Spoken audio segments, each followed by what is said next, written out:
ఎక్కడో ఉన్న లక్కీ కుక్క పిల్లను మా ఇంటికి తీసుకొచ్చాను కానీ ఫలితం లేకపోయింది. హాయ్ అండి, అందరికీ నమస్తే. ఈరోజు లక్కీ కుక్క పిల్లకు జరగాలనేది జరిగింది. రాత్రి అనగా ఆదివారం డిసెంబర్ 31 తేదీ నాడు లక్కీ కుక్క పిల్లకు అస్వస్థత అయింది. ఫుడ్ తీసుకోవడం లేదు, వామిటింగ్ చేసుకుంటుంది. ఎందుకని పరిశీలిస్తే మొన్న 28 తారీఖు నాడు మా నాన్న దినాలు ఉన్నాయి. ఆ సందర్భంగా కుక్క పిల్ల కౌసు తిన్నది, అనగా మటన్ తిన్నది. వద్దని నివారించినా కూడా వినలేదు. ఆతృతతో అల్లాడుతుంటే కొద్దిగా వేయడం జరిగింది. అదే ఇప్పుడు తన ప్రాణానికి శాపమైంది. ఈరోజు ఉదయం అడ్డాకల్ వెటర్నరీ హాస్పిటల్కి వెళ్ళాను. కొన ప్రాణంతోనే ఉంది. డాక్టర్ ఇంకా రాలేదు. ఫోన్ చేయడం జరిగింది. వేరే ఊర్లో కేసు ఉంది, 10:30కి వస్తానని చెప్పారు. దాదాపు 1:30-2 గంటల దాకా వేచి చేయడం జరిగింది.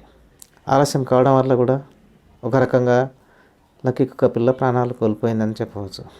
అందుకే మనం కుక్క పిల్లల్ని పెంచుకునేటప్పుడు బాగా జాగ్రత్తగా ఉండాలి. ఎప్పుడైనా సరే 6 నెలల దాకా కుక్క పిల్లలకు కౌసు వేయకూడదు. మటన్ కానీ చేపలు కానీ గుడ్డు కానీ చికెన్ కానీ వేయకూడదు. అవి ఆతృతతో తింటాయి. కౌసు వాసన పీల్చితే చాలు అవి ఎక్కడ ఉన్నా సరే దగ్గరికి వచ్చి ఆతృతతో చూస్తుంటాయి. వేస్తే తిందామని తోక ఊపుతుంటాయి. వాటి ఆతృత చూసి జాలి వేసి మనం వేసామనుకోండి, అవి మనకు కనిపించకుండా అంత దూరంలోకి వెళ్ళిపోతుంటాయి. చుక్కల్లో కలిసిపోతుంటాయి, చంద్రునిలో కలిసిపోతుంటాయి. ఇప్పటి వరకు 3 కుక్క పిల్లలు నాకు అలాగే జరిగాయి. నాకు చాలా బాధాకరం అనిపిస్తుంది. గతంలో జాని కుక్క పిల్ల కూడా అదే. ఆ రోజు ఎక్కడనో చేపలు వేస్తే తిని వచ్చినట్లు దాని వాసన చూసి నేను గుర్తుపట్టాను. చేపలు తినడం వల్ల చనిపోయిందని నాకు ఒక నిర్ధారణ వచ్చింది. దాని వాసన నేను పసిగట్టాను. ఒక 2 రోజుల తర్వాత అది వామిటింగ్ చేసుకుని చనిపోవడం జరిగింది. చాలా అల్లారు ముద్దుగా పెంచాను, అయినా నాకు దక్కడం లేదు. అంతకంటే ముందు ఒక కుక్క పిల్లను పెంచాను, అది అలాగే జరిగింది. ఇన్ని అనుభవాలు ఉన్నప్పటికీ ఈ లక్కీ కుక్క పిల్లకు వేయవద్దని నా మనసులో ఉన్నప్పటికీ దాని ఆతృత చూసి కొద్దిగా వేయడం జరిగింది. ఇక ప్రతి ఒక్కరు ఇస్తరాకులు పాడవేయడం వల్ల, ఆ భోజనం చేయడం వల్ల దానికి డైజెషన్ కాలేదు, ఫుడ్ పాయిజన్ అయినట్లుంది. వెటర్నరీ హాస్పిటల్ డాక్టర్ కూడా అడిగాను ఏమేమి మందులు వాడాలని. సార్ చెప్పినట్లే చేశాను. నిన్న ఆదివారం కాబట్టి దవాఖాన తెరవరు. రాత్రంతా ఓఆర్ఎస్ నీళ్ళు తాపడం జరిగింది. ప్రాణంతోనే ఉంది. ఏ పదార్థం కూడా తినలేదు. చేతులారా ఆ కుక్క పిల్లల్ని నాకు నేనే చంపుకున్నానని అనిపిస్తుంది. అతి ప్రేమ కూడా ఉండకూడదు అనిపిస్తుంది. అతి ప్రేమ ఉండడం వల్లనే ఈ విధంగా జరిగింది అని నేను అనుకుంటున్నాను.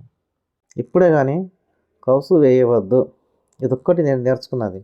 ఈ కొత్త సంవత్సరంలో కూడా వాటికి జరిగిన పనిష్మెంట్ను బట్టి నేను కూడా ఒక నిర్ణయానికి వచ్చాను. కౌసు ఎంత పని చేస్తుంది, చివరకు ప్రాణాలకే ముప్పు తెస్తుంది అని ఒక నిర్ణయానికి వచ్చాను. అందుకే దాన్ని వదిలేయాలనుకున్నా.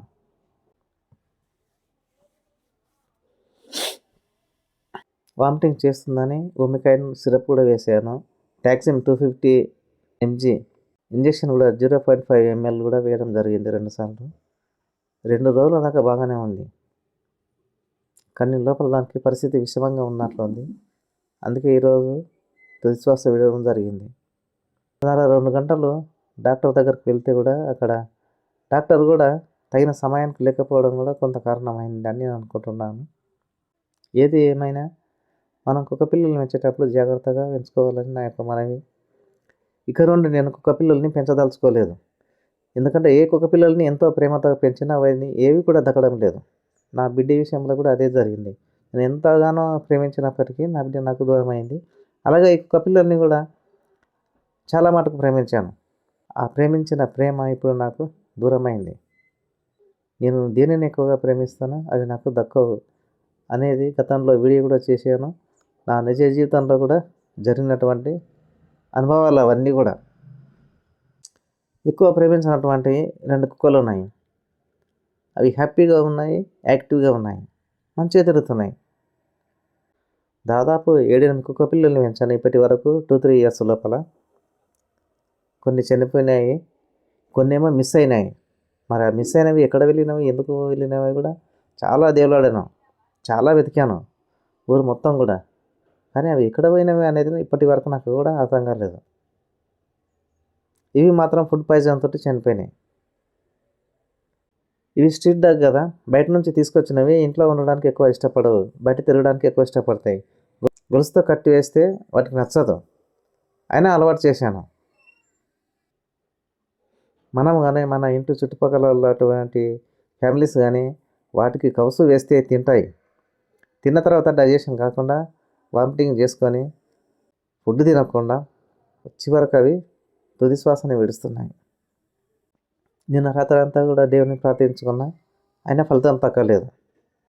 నాకు ఒకటి అనిపించింది, ఈ భూమి మీద ప్రేమలు స్థిరత్వం కావు, ఎవరు కూడా ఈ భూమి మీద నిలవలేరు, ప్రతిదీ మట్టిలోకి పోవాల్సిందే.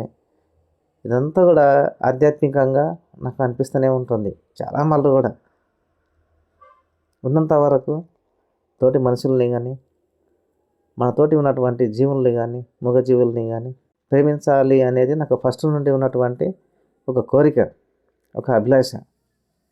ఏ జీవినైనా సరే, ఇంకా మనుషుల కంటే జీవులను ఇంకా ఎక్కువ ప్రేమిస్తాను. ఎందుకంటే అవి ఒకసారి నమ్మితే మాత్రం విశ్వాసాన్ని చూపిస్తాయి. మనుషులన్నా ఈ విధంగా చూపించారు కానీ. అందుకే అంత ఇంపార్టెంట్ ఇచ్చి అంత ప్రేమతో పెంచినవి కూడా నాకు దూరం కావడం చాలా బాధాకరం అనిపిస్తుంది. అందుకే కుక్క పిల్లల్ని ఇప్పటి నుంచి పెంచదలుచుకోలేదు నేను. ఇంకా ఎక్కువ ప్రేమతో పెంచినవి దక్కడం లేదు కాబట్టి తెచ్చి చంపుకున్నట్లు అవుతుంది. ఇంకొక విషయం ఏమిటంటే, ఇంట్లో కుక్కలు ఉండడం మా ఆమె కూడా నచ్చడం లేదు. ఈ కుక్కల వల్ల ఇల్లు కూడా అశుభ్రంగా ఉంటుంది.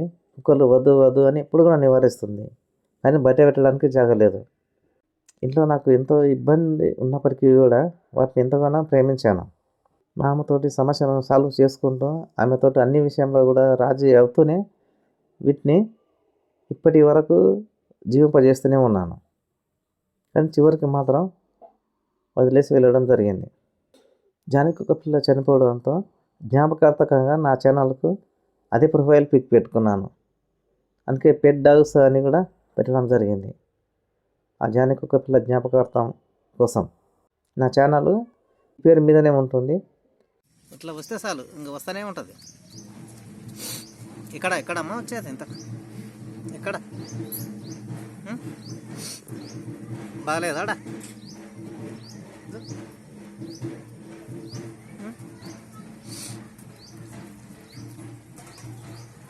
లక్కీ కుక్క పిల్ల రూపాన్ని ఇప్పుడు చూడలేము, అది అందనంత దూరంలోకి వెళ్ళిపోయింది.